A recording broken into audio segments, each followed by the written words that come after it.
अरे हो, मला मान्य आहे, कर्ज काढून माझ्याकडून चुकी झाली. बापाने काढलेलं कर्ज आणि त्या कर्जामुळे त्यांनी केलेली आत्महत्या, त्यात बहिणीच्या लग्नाचा खर्च आणि घराची डागडुजी, या सर्व कर्जातून बाहेर येतोय ना येतोय तोच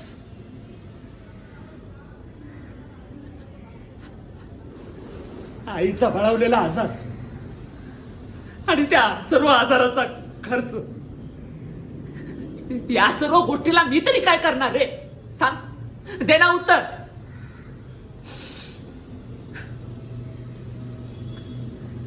तुला एक सांगू का प्रतीक, हे कर्ज असतं ना, ते म्हणजे एक प्रकारची दलदलच असते. माणूस जेवढा बाहेर निघायचा प्रयत्न करतो तेवढा तो खोलवर घुसतो.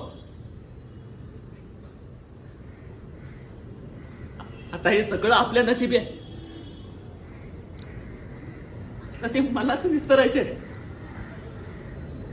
मला काही शौक नव्हता रे की कर्ज काढायचा. या सर्व गोष्टीला मी काय करणार? हा, नशिबात जे वाढून ठेवलंय त्याला मी तरी काय करणार?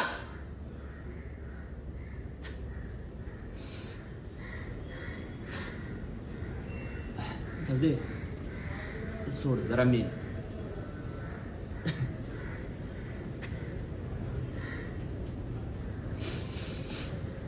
सॉरी प्रतीक, मी जरा जास्तच इमोशनल झालो. अरे पण काय करणार यार, आईचं वाढलेलं आजार पण कॅन्सरच्या 3ऱ्या स्टेजमध्ये. मग बसा बसा पैसे उपसले, काही न विचार करता. मी काय करणार? सॉरी.